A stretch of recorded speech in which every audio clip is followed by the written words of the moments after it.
loyalty, ya, kesetiaan. Oke. Nah, saudara-saudara, kita akan melihat dulu secara terminologi ya, arti loyalty itu sendiri. In general use is a devotion and faithfulness to a nation, philosophy, country, group, or person. Ya. Jadi kesetiaan itu dalam penggunaan umum adalah pengabdian, kesetiaan kepada bangsa, tujuan, filosofi, negara, kelompok, atau orang. Itu menurut Collins English Dictionary. Ya, slide saya nggak bisa dibesarin, takutnya nanti ngadet ya. Berarti slide-nya ya nggak apa-apa gitu dulu ya. Nah, jadi kesetiaan itu dipakai di setiap bidang ya. Baik di dalam konteks kebangsaan, ya, baik juga di konteks filosofi, kelompok, orang atau institusi. Itu menurut Kamus Collins English Dictionary. Ya. Berikutnya, menurut Kamus Besar Bahasa Indonesia, terminologi itu adalah keteguhan hati, ya, ketaatan dalam persahabatan atau perhambaan, atau kepatuhan. Jadi yang disebut dengan kesetiaan itu berarti adanya keteguhan hati seseorang, ya, di dalam diri seseorang untuk mengambil tekad yang kuat. Tekad yang kuat, teguh hatinya untuk menghambakan dirinya. Menghambakan dirinya patuh sungguh-sungguh dengan bulat hati, ya, mengabdikan dirinya baik kepada institusi, orang, ya, bangsa, dan bahkan pihak-pihak tertentu yang dianggap layak untuk diberikan suatu pengabdian. Ya, kalau dalam filosofi Yunani, Romawi, kita ketahui bersama bahwa kesetiaan itu sangat erat kaitannya dengan kehambaan. Kita ketahui bersama bahwa dalam konteks Romawi kuno, bahwa hamba itu merupakan milik dari seorang tuan. Ya, milik dari seorang tuan yang bisa didapatkan dengan membelinya. Dan ada yang disebut dengan agora, pasar budak. Pasar budak itu berarti adanya penjualan hamba. Jadi seseorang apabila memiliki harta keuangan yang memadai, maka dia berhak untuk membeli di pasar, ya, budak atau hamba, di mana atas pembelian itu nanti seluruh kehidupan dari hamba itu seluruhnya itu dimiliki oleh sang tuan. Dibawa ke rumah untuk mengerjakan hal-hal pekerjaan rumah, dan bahkan bisa saja apabila sang tuan merasa bahwa sang budak itu, ya, sang budak itu misalnya, kalau misalnya budak yang dibelinya adalah wanita, sang tuannya adalah laki-laki, bisa diperistri. Demikian sebaliknya, ya. Apabila budaknya laki-laki, sang pemiliknya adalah wanita, bisa saja dipersuami. Kenapa? Karena secara utuh, ya. Suara Bapak tiba-tiba kecil sekali, Pak. Mungkin ada yang kepencet, Pak. Tadi ada bunyi kayak kepencet gitu, Pak. Oh gitu ya. Di Tes. sini bagus. Tes. Bagus kok Pak, Ya, di sini lanjut, bagus. Oh, Pak. Bagus. beberapa bagus. Oh ya, baik ya. Bagus di sini. Baik, ya, terima kasih. Nah, itu artinya bahwa seorang hamba, ya, atau seorang budak, maka mutlak harus setia, ya. Dan konsekuensinya apabila tidak setia, maka sang tuan memiliki hak untuk memberikan punishment. Itu bisa dilaporkan ke pihak yang terkait. Kemudian dijatuhkan hukuman. Ya, dan itu berarti sang tuan memiliki seluruh kehidupan dari hamba itu secara totalitas. Jadi dengan kata lain, seorang hamba maka dia memiliki hanya satu, yaitu kewajiban. Hanya memiliki kewajiban yang diberikan oleh tuannya, tetapi tidak memiliki hak. Tapi tentunya di dalam kehidupan sehari-hari pasti seorang hamba yang seorang tuan akan berpikir untuk memberikan makanan dan sebagainya supaya apa? Hambanya tersebut bisa melakukan pekerjaan-pekerjaan yang baik. Nah, itu konsep dari hamba dan korelasinya dengan kesetiaan dalam konteks Yunani kuno, Romawi. Nah, kemudian menurut Oxford Dictionary, ya, loyalitas memiliki kata dasar loyal, ya, itu berasal dari bahasa Prancis kuno loyal, ya, artinya adalah the quality of being loyal, ya, the quality of being loyal. Jadi kualitas dari kesetiaan, ya, ya. Jadi giving or showing firm and constant support or allegiance to a person or institution. Artinya memberi atau menunjukkan dukungan atau kesetiaan yang tegas dan terus-menerus kepada seseorang atau lembaga. Jadi menunjukkan dukungan kesetiaan yang terus-menerus, ada kontinuitas di sana ya, kepada seseorang atau lembaga.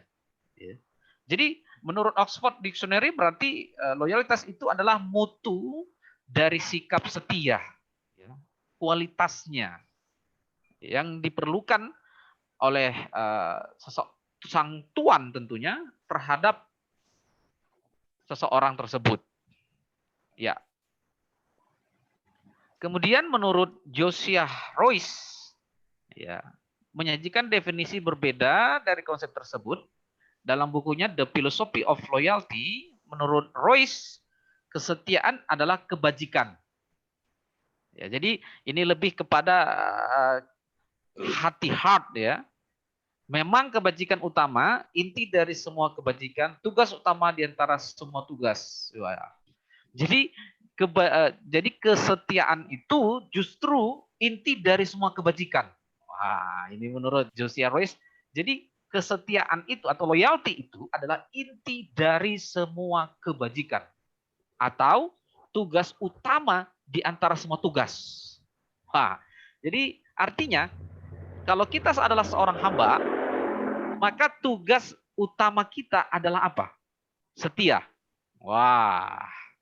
Jadi ada pekerjaan-pekerjaan yang diberikan oleh sang tuan ya, ataukah institusi atau apapun itu yang memberikan tugas, tetapi yang terutama dari semuanya itu adalah apa? Kesetiaan. Jadi kesetiaan ini merupakan ketaatan mutlak yang sangat diperlukan, ya, sangat diperlukan dan dipandang merupakan sesuatu yang lebih dari semua tugas itu. Dan kalau saya sedikit mau bereksplorasi, bisa dikatakan sebenarnya begini. Apapun tugas yang diberikan, maka harus diliputi oleh loyalty. Ya. Sebelumnya mohon itu ada suara kendaraan. Tolong Jeffrey mungkin di mute dulu ya. Ya, suara kendaraan sangat kencang sekali. Ya, terima kasih. Ya, nah jadi kalau saya bereksplorasi, saya berpikir begini.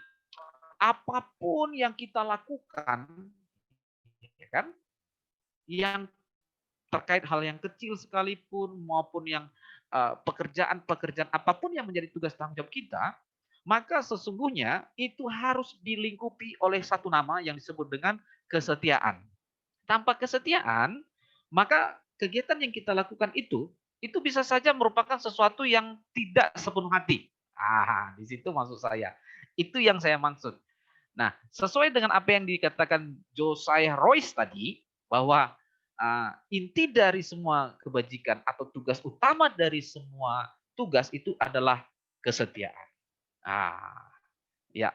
Jadi kesetiaan adalah pengabdian yang rela dan praktis menyeluruh dari seseorang untuk satu tujuan. Jadi ada tujuan yang hendak dicapai. Nah, kalau berbicara tentang hamba dan relasinya dengan Tuhan, maka yang akan menjadi tujuannya dari kesetiaan seorang hamba adalah tujuan dari sang Tuhan. Bukan tujuan dari sang hamba. Nah, ini ya. Jadi yang hendak dicapai adalah tujuan dari sang Tuhan. Tujuan sang Tuhan itulah yang menjadi goal, ya, sehingga hamba, ya, melakukan yang terbaik untuk menggolkan tujuan dari sang Tuhan. Itu maksudnya. Ya. Ya, berikutnya, ya, menurut Cicero, ya, ini seorang filsuf ya. Dia katakan begini, nothing is more noble, nothing more venerable than loyalty. Ya, terjemahannya di situ, tidak ada yang lebih mulia, tidak lebih terhormat daripada kesetiaan. Wah, saya teringat waktu kasus ya 30 September ya 65 ya, mungkin kita sering nonton. Ada seorang prajurit ya yang bernama Pierre Tandean. Ya, kalau pernah dengar ya. Itu adalah ajudan dari Nasution. Ya. Ajudan dari Nasution. Waktu itu dia tugas di rumah Jenderal Nasution ya. Dia tugas dan waktu itu sang tentara datang. Waktu datang ke rumah Jenderal Nasution, dia katakan, mana Jenderal Nasution, gitu kan? Nah, karena dia tahu situasinya adalah situasi sangat genting, dia katakan apa? Saya Jenderal Nasution. Padahal dia adalah seorang ajudan, Pierre Tandean.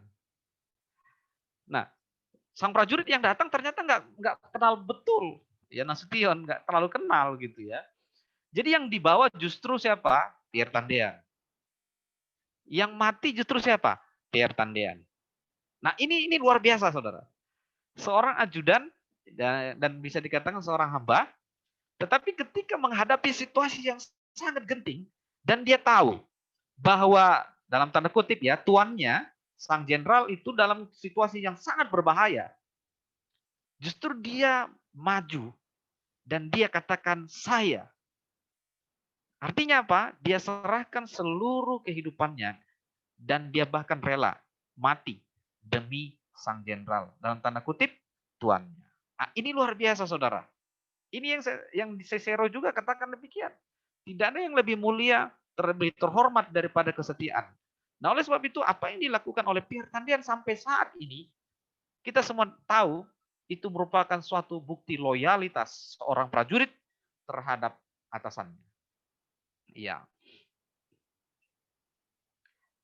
Nah, kemudian Clarence Francis dia katakan begini, you cannot buy loyalty. You cannot buy the devotion of heart, minds, and soul. You have to earn these things. Anda tidak bisa membeli kesetiaan. Anda tidak dapat membeli pengabdian hati, pikiran, dan jiwa. Anda harus mendapatkan hal-hal ini. Nah, gitu ya. Nah, saya melihat ini pemikiran dari Clarence Francis ini adalah bahwa kesetiaan itu sebenarnya ada korelasinya, saudara. Ya, ada korelasi kesetiaan itu dengan sesuatu hal di mana seseorang itu mau menghambakan atau memberikan kesetiaannya kepada suatu institusi tadi ya, sesuai dengan terminologi kita. Apakah institusi, apakah seseorang, apakah siapapun itu pihak yang di mana seseorang memberikan kesetiaannya. Nah, oleh sebab itu kesetiaan itu harus didapatkan dengan prinsip-prinsip yang tepat pula. Ya, jadi Clarence Francis katakan kesetiaan itu tidak bisa dibeli. Karena apa? Karena kalau kesetiaan itu dibeli, maka itu sesuatu yang murah harganya dan itu bukan merupakan kesetiaan yang sejati. Ya. Tetapi itu merupakan pengabdian hati.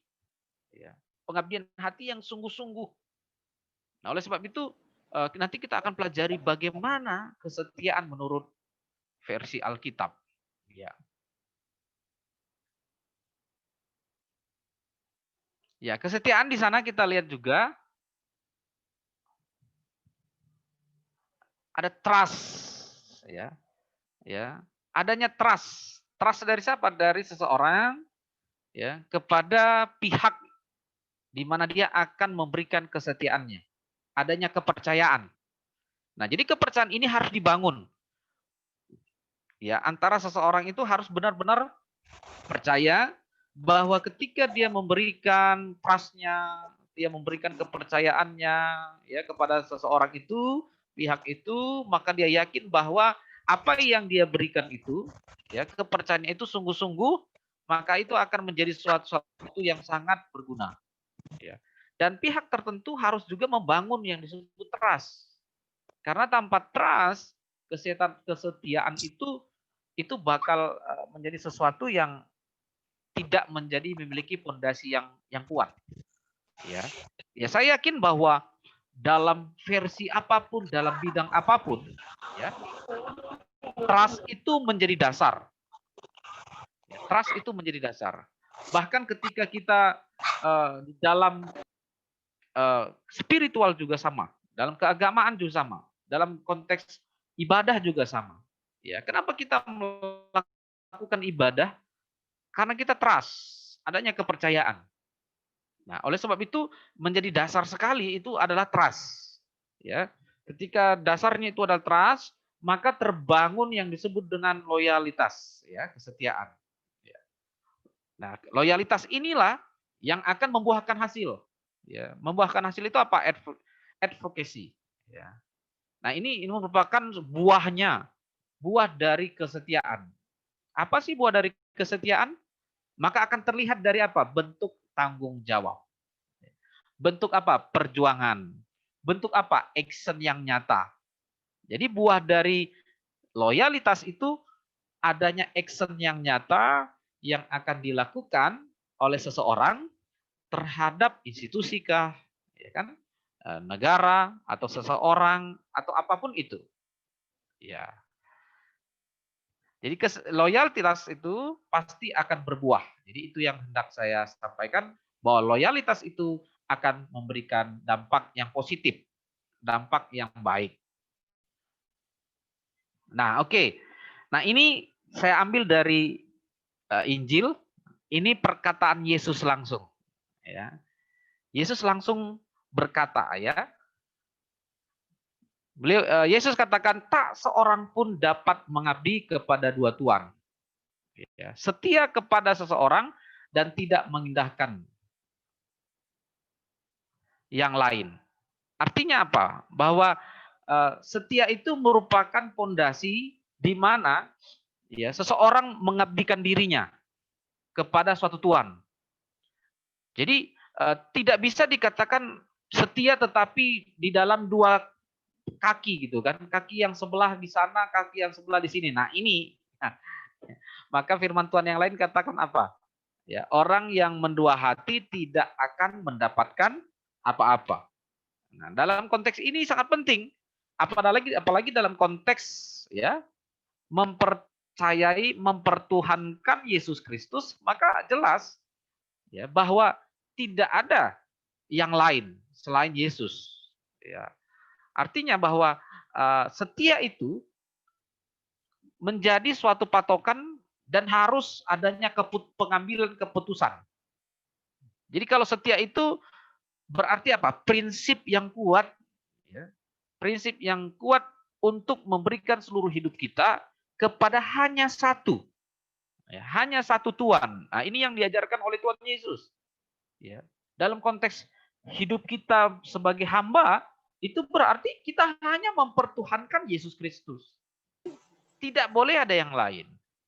Jadi adanya suatu ketegasan, adanya kebulatan hati yang kuat bahwa yang hanya ya dipertuhankan adalah Yesus Kristus. Itu terdapat di dalam Matius 6 ayat 24. Nah, kemudian berikutnya Tuhan Yesus juga katakan demikian. Angkatan yang jahat dan tidak setia ini menuntut suatu tanda. Nah, perhatikan di sana. Kata sifat jahat ya difrasekan dengan tidak setia. Artinya apa? orang yang tidak setia itu terkait dengan kejahatan. Wah, itu ya. Ini menarik. Ini Tuhan Yesus langsung katakan. Antara sifat yang jahat itu terkait dengan ketidaksetiaan. Saya yakin juga itu benar-benar akan berlaku di dalam kehidupan semua orang. Ketika kita mulai tidak setia, ya kan? Maka pasti akan menimbulkan implikasi-implikasi yang jahat. Itu pasti. Ya, contoh tadi ayat yang sebelumnya dikatakan, kalau saja kita sudah mengabdi kepada dua Tuhan, ini saja kita sudah melenceng dari kebenaran firman Tuhan. Demikian contoh yang simpel, contoh ya, saya ambil contoh misalnya dalam perusahaan. Ketika kita menjadi seorang staf, karyawan, kalau kita tidak setia, loyalitas kepada perusahaan kita, artinya kita bercabang hati, nah itu akan berimplikasi kepada hal-hal ekses negatif. Itu pasti. Sehingga perusahaan akan menilai bahwa kita bukan hamba yang setia. Nah, oleh sebab itu perkataan Tuhan Yesus ini bahwa sifat yang jahat itu ya ini disetarakan dengan tidak setia. Itu sangat-sangat tepat sekali. Ya. Oleh sebab itu ya menjadi introspeksi bagi kita kalau kita tidak setia, apakah dimanapun dalam hal apapun, ya dalam hal apapun kalau kita tidak setia, maka pasti menimbulkan implikasi-implikasi sesuatu yang negatif. Nah, kemudian dalam Matius 24 ayat 45 sampai 46, siapakah hamba yang setia dan bijaksana? Ya. Yang diangkat oleh tuannya. Hamba yang didapati tuannya melakukan tugasnya. Ya. Nah, ini berbicara tentang talenta. Kalau kita baca di dalam Alkitab ya, Matius 25 ini berbicara tentang talenta. Nah, saudara-saudara berbicara tentang talenta ini, saudara, ada yang diberikan 1 talenta, ada yang diberikan 2 talenta, ada yang diberikan 5 talenta.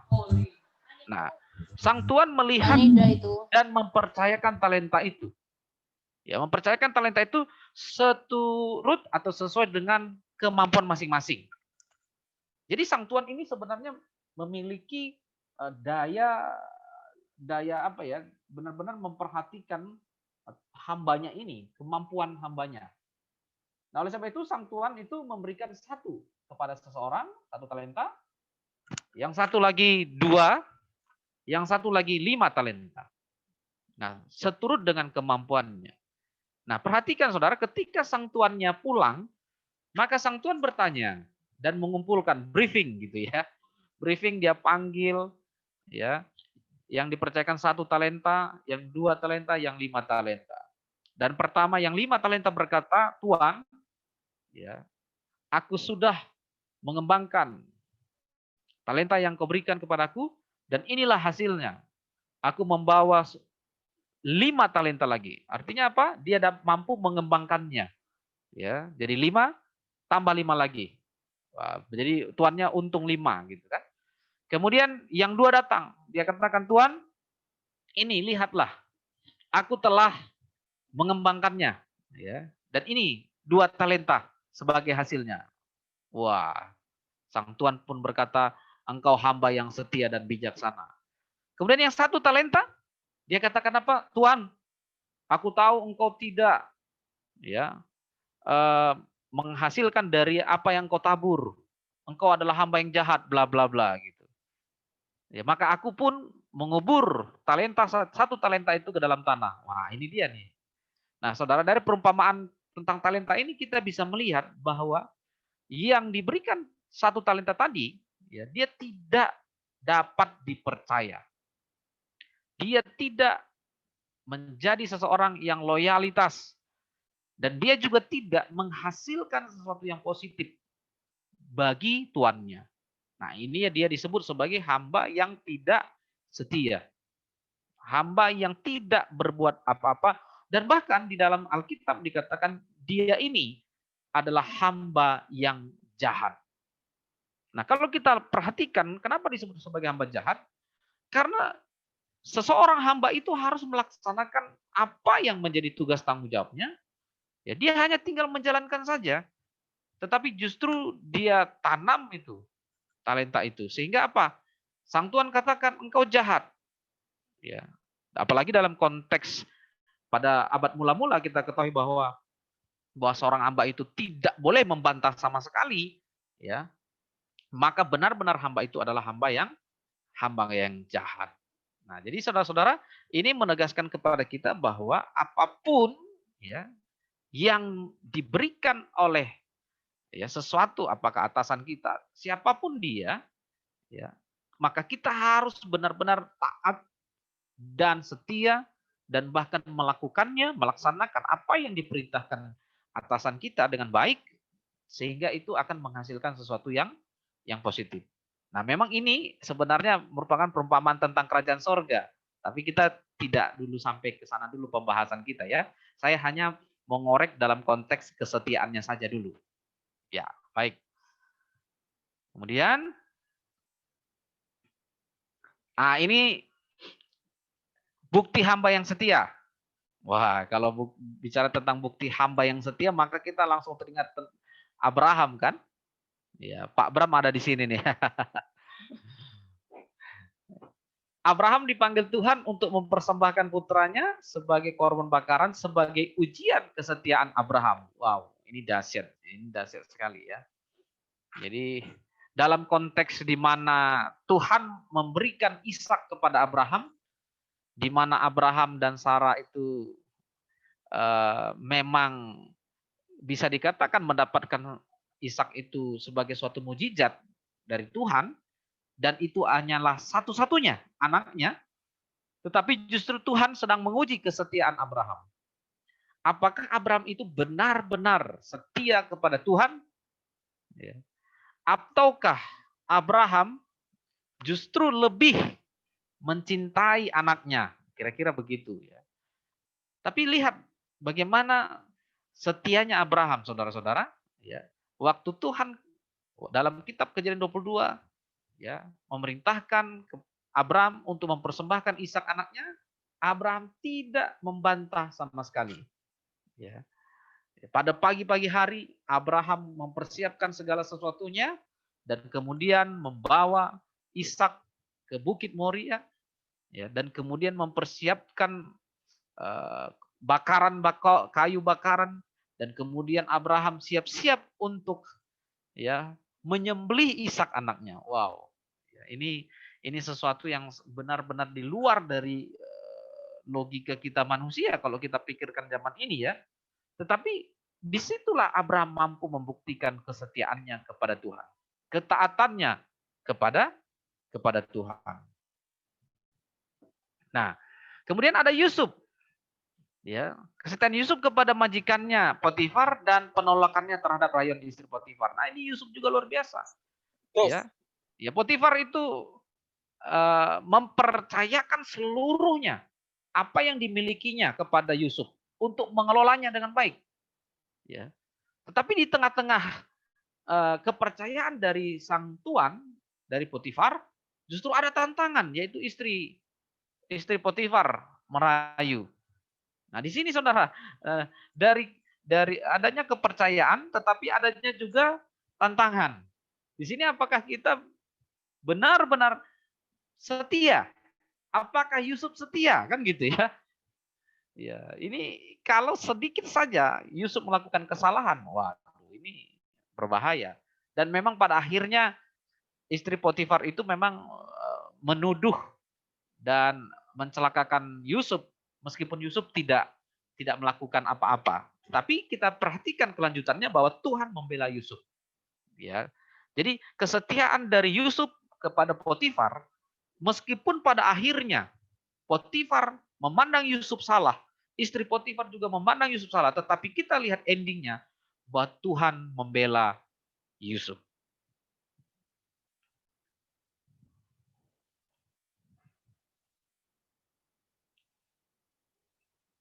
Nah, kemudian saya juga di sini tuliskan beberapa adanya bukti adanya hamba yang nakal gitu.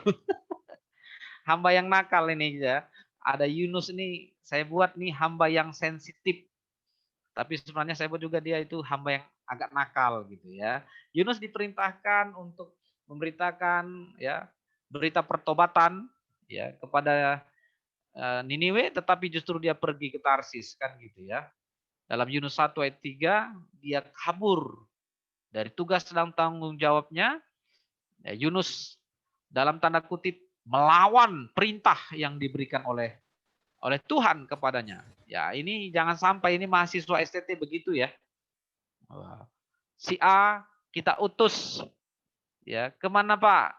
Wah, ke daerah sana terpencil pedesaan. Wah Pak, jangan saya Pak. Waduh Pak, tolong Pak, saya nggak kuat di sini Pak. Nah ini nih banyak sekali kadang-kadang ya tantangan di mana mahasiswa nggak kuat gitu loh. Ya, begini, Tuhan yang mengutus.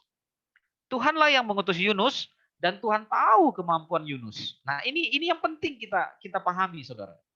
Tuhan yang mengutus Yunus, Tuhan tahu kemampuan Yunus, Tuhan percayakan Yunus. Nah, di sini kan letaknya, letak utamanya di sini. Tuhan percaya kepada Yunus. Oleh sebab itu Yunus sebenarnya tidak ada alasan. Tetapi karena Yunus hanya memakai bisa dikatakan pola pikirnya, cara berpikirnya, bukan dari sudut pandang apa yang Tuhan berikan kepada dirinya.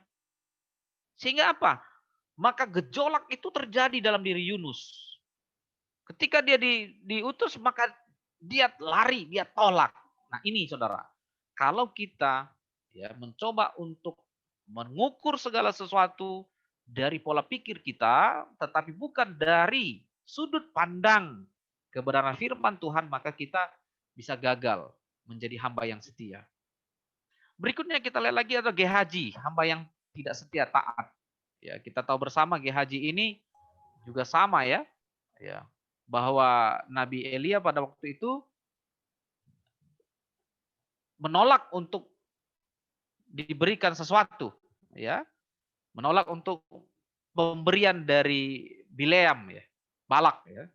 Tetapi apa? Justru Gehazi datang dan meminta imbalan itu. Nah ini sesuatu yang tidak boleh. Artinya apa? Dia tidak setia kepada perintah tuannya.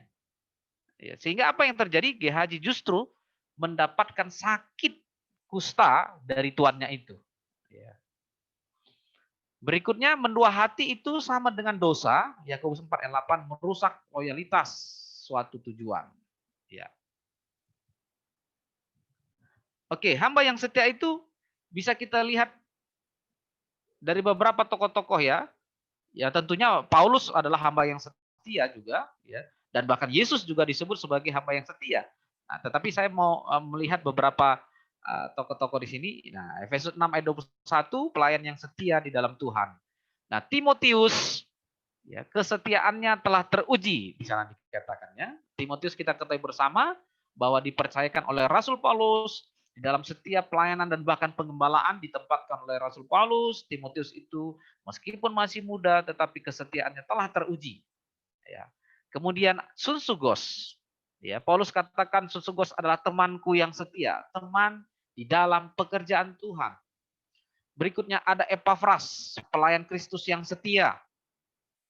Kemudian ada Tikhikus, hamba yang setia. Ini bukti-bukti dari hamba-hamba Tuhan yang berdedikasi tinggi di dalam sebagai rekan kerja dari Rasul Paulus. Dan mereka berdedikasi tinggi dan pada akhirnya memang benar-benar mereka menjadi hamba yang luar biasa. Nah, aspek-aspek loyalitas di situ yang pertama ada ketaatan.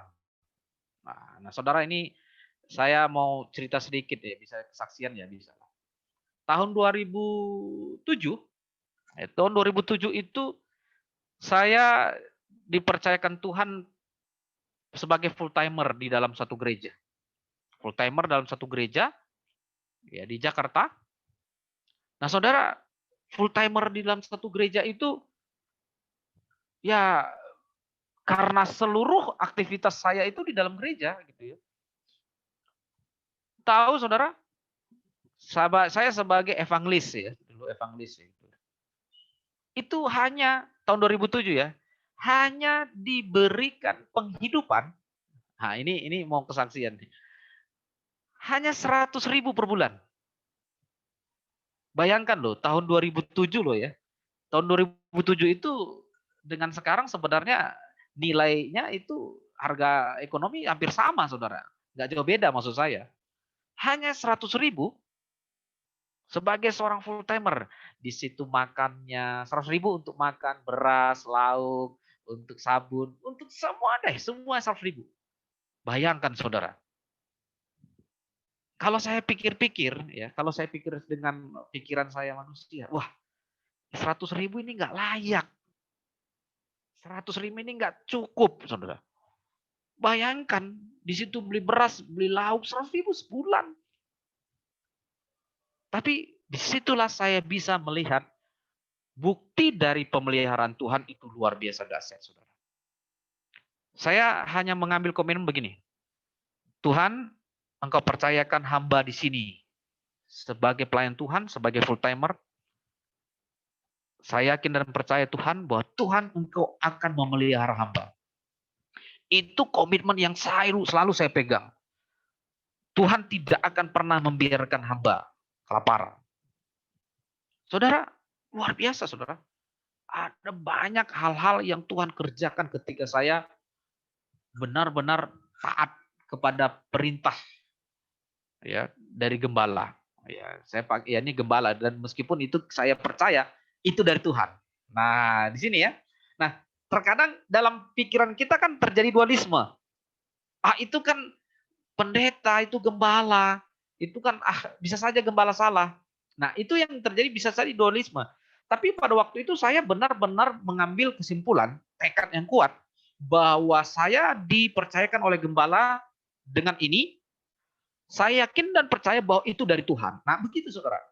Dengan demikian itu sudah dalam hati saya sudah beres. Artinya apa? Tidak ada konflik batin dalam diri saya. Yang sekarang di depan saya hanya satu. Dengan apa yang dipercayakan ini, saya harus tuntaskan. Waduh, luar biasa saudara. Disitulah Tuhan begitu banyak berkarya di dalam pelayanan saya. Banyak saudara. Kalau hitung-hitung 100.000 nggak cukup, saudara, nggak cukup. Tapi apa yang terjadi? Nah, saudara kebetulan memang saya bisa main musik ya. Saya bisa main alat musik walaupun nggak hebat begitu ya. Bisa bermain.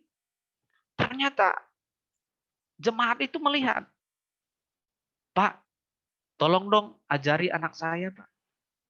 Oh, ajari apa, Bu? Ajari main alat musik. Oh, ya sudah, nggak apa-apa, Bu. Oh, silakan. Jadi anak-anak jemaat itu selesai pulang dari sekolah, itu datang ke gereja.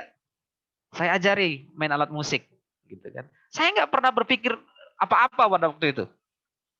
Tak taunya, saudara, justru lewat itulah Tuhan pelihara saya. Nah, ini dahsyatnya. Ketika sebulan saya ajari gitu kan. Selesai waktu awal bulan. Nah, di situ Tuhan pelihara. Ya, jemaat itu datang, Pak, terima kasih ya telah mengajari anak saya. Loh, enggak Bu, enggak usah, enggak Pak. Kami tergerak. Kami ingin ini, Pak. Oh, saya baru sadar bahwa Tuhan itu begitu banyak cara Tuhan untuk memelihara kita. Kalau kita apa? Taat. Kalau kita apa? Loyalitas.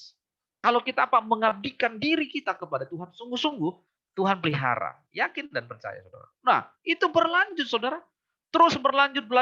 Jadi setiap bulan tuh, selain dari gereja, ya kan, yang hanya 100.000 itu, Tuhan lebihkan lagi justru dari jemaat. Mau bayangkan. Ya, tapi ini jangan jadi motivasi bagi mahasiswa ya. Bukan jadi motivasi utama kita. Tetapi yang hendak saya mau katakan apa? Bahwa Tuhan kita adalah Tuhan sang pemelihara. Ketika kita menghambakan diri kita sungguh-sungguh, memberikan diri kita yang terbaik, taat kepada Tuhan, kepada gembala, gereja, maka yakin dan percaya, loyalitas kita sebagai hamba Tuhan, pasti Tuhan tidak pernah meninggalkan kita. Wah, ini jadi kayak khotbah nih. Oke, nah kemudian tanggung jawab. Tanggung jawab, saudara. Saya selesaikan tanggung jawab itu, saya nggak pernah perhitungan pada waktu itu. Ya, ada orang ya karena dikasih sedikit ya gitu kan, cuman segini sebulan saya nggak mau rajin-rajin amat. Enggak, saudara, jangan begitu, saudara. Jangan. Walaupun segitu yang saya dapat pada waktu itu, saya memberikannya dengan sepenuh hati, saya lakukan sepenuh hati, benar-benar memberikan yang terbaik. Wah, ini, saudara. Jadi dengan demikian, ya, bukan materi yang menjadi ukuran kita, tetapi justru karena hidup kita sungguh-sungguh menjadi hamba, kita persembahkan lewat apa? Lewat tanggung jawab. Tanggung jawab kepada Tuhan dan bahkan kepada institusi yang telah mempercayakan kepada kita kepercayaan tanggung jawab itu. Kemudian berikutnya adanya kemauan bekerja sama. Ya, bekerja sama dengan atasan kita, bekerja sama dengan rekan kita, rekan sejawat, rekan hamba Tuhan, dan bahkan siapapun kita harus mampu bekerja sama. Ya, kita harus membuka hati kita, membuka diri kita untuk bisa bergandengan tangan, bekerja sama dengan siapapun, saudara. Kenapa? Karena orang-orang di sekitar kita itu adalah orang-orang yang ditempatkan Tuhan untuk kita terbangun. Nah, itu satu komitmen yang harus kita pegang. Orang yang di sekitar kita adalah Tuhan tempatkan mereka untuk kita terbangun. Jangan pernah berpikir orang yang di sekitar kita itu adalah dalam tanda kutip musuh kita. Nah, ini jangan sama sekali. Ini akan mengganggu loyalitas kita. Jangan, saudara. Pandanglah mereka, anggaplah siapapun mereka, baik atasan, ya rekan-rekan kita, teman-teman kita, sepelayanan, siapapun dia adalah orang yang Tuhan pakai untuk membangun kita. Dengan paradigma yang demikian, maka loyalitas kita itu tidak akan terganggu. Justru kita akan menjadi maksimal. Kita tidak terhambat untuk melakukan suatu tugas tanggung jawab. Kita nggak terhambat, saudara. Ini prinsip yang saya pegang. Ya, prinsip yang kita harus benar-benar pegang bersama, sehingga kita apa? Ya, mampu melakukannya maksimal dan tidak menjadi masalah gitu. Nah, karena ada banyak orang kan, wah ini kok atasan saya begini gitu. Terus rekan-rekan saya kok begini, teman saya kok begini, terus institusi saya kok begini. Nah, ini akan menjadi penghambat. Ini penghambat. Justru kita harus memandangnya, situasi yang kita alami sekarang ini adalah apa? Tuhan membangun kita lewat situasi yang kita hadapi. Nah, ini harus kita tanamkan dalam diri kita sehingga kita apa? Ketika kita memberikan loyalitas kita, maka kita dapat maksimal dan yang kita anggap tadi sebelumnya itu ada tantangan bisa menjadi bukan tantangan. Jadi justru menjadi sesuatu yang membawa dampak positif. Ya. Kemudian rasa memiliki. Nah, loyalitas itu ya itu terkait dengan rasa memiliki. Nah, apakah kita di gereja, ya, apakah kita sebagai mahasiswa, ya, sebagai pelayan Tuhan, sebagai hamba Tuhan, kita harus merasa memiliki. Ya, di gereja kita merasa, oh gereja ini adalah rumah saya. Oh gereja ini adalah tempat di mana saya harus ya memberikan yang terbaik. Karena apa? Karena saya berada di sini. Ya. Sama seperti kita memiliki barang, ya kita harus merawatnya dengan baik. Dengan demikian rasa memiliki itu membuat kita merawat dan memberikan yang terbaik di tempat dimanapun kita berada. Ya, karena kita merasa kita memilikinya, ya gitu. Kemudian hubungan antar pribadi, ya, ini juga tadi berkaitan dengan kemauan bekerja sama. Kemudian passion, wah ini saudara, ini sangat penting. Passion ini atau gairah hasrat yang kuat. Kalau kita sudah memiliki passion di dalam suatu bidang, ya terutama kita misalnya ada seorang pemusik ya, misalnya pelayan tua pemusik gitu kan, bermain musik, ada yang WL, ya kan, ada yang pengkhotbah, ada yang merintis gereja, ada yang guru agama Kristen, gitu kan. Nah, kalau kita memang merasakan passion ini kuat, maka di situ engkau harus mempersembahkan seluruh hidupmu. Ini penting. Kenapa? Karena disitulah Tuhan sedang percayakan engkau. Ya, kalau orang yang memiliki passion dalam suatu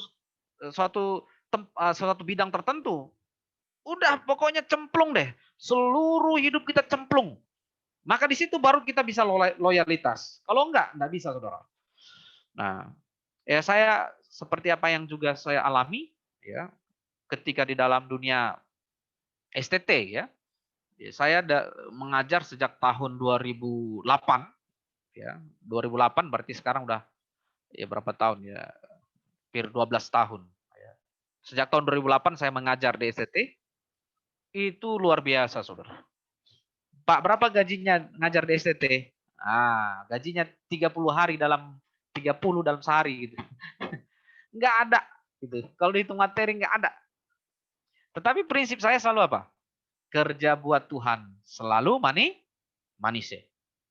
Saya mengabdi di suatu institusi, Saudara. Wow. Saya mengabdi di institusi yang pertama ya. STT itu 4 tahun, kemudian 3,5 tahun, 4 tahun, itu lama-lama. Tetapi apakah ada sesuatu yang enggak? Ya, tetapi apa yang saya lakukan? Saya mencemplungkan diri saya. Kenapa? Karena saya tahu bahwa Tuhan memanggil saya di dalam dunia pendidikan tinggi teologi. Ya, ketika passion itu sudah saya temukan, udah. Ya, apapun tawaran-tawaran yang lain, sorry, enggak. Gitu. Nah, enggak akan saya mau.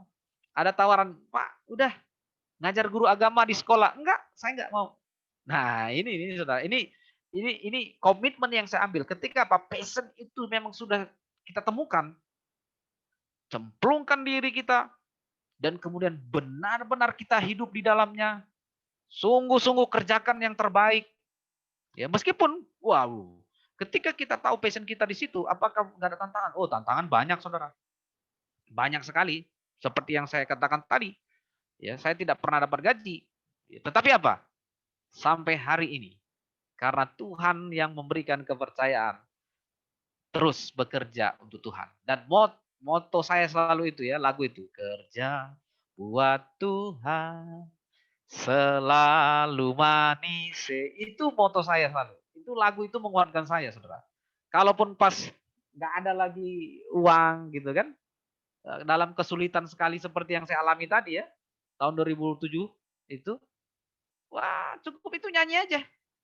Ya, bila perlu puasa, walaupun puasa tetap bernyanyi. Kerja buat Tuhan, selalu manis. Sabun nggak ada, odol nggak ada, rinso nggak ada. Kerja buat Tuhan, selalu manis. Ini saya rasa itu nggak jadi masalah, Saudara. Kenapa? Itu hal-hal yang biasa, yang akhirnya saya lewatin. Kenapa? Kerja buat Tuhan selalu manis. Ya kan? Walaupun mandi hanya 1 kali, tetap sukacita. Kenapa? Karena kita tahu bahwa kita di situ sudah hidup kita, ya. Dan karena gini, Saudara, saya selalu ingat firman Tuhan bahwa orang yang menabur dengan mencucurkan air mata akan menuai dengan sorak-sorai. Itu pasti, Saudara. Ya, prinsip dunia saja itu sudah berlaku, itu berlaku. Ya, prinsip dunia saja berlaku itu. Apalagi kita hamba Tuhan. Kita yang menabur dengan mencucurkan air mata pasti ya menuai dengan sorak-sorai. Jadi oleh sebab itu jadilah hamba Tuhan ya yang benar-benar setia, memiliki loyalitas yang tinggi, ya Tuhan Yesus pasti akan memelihara kita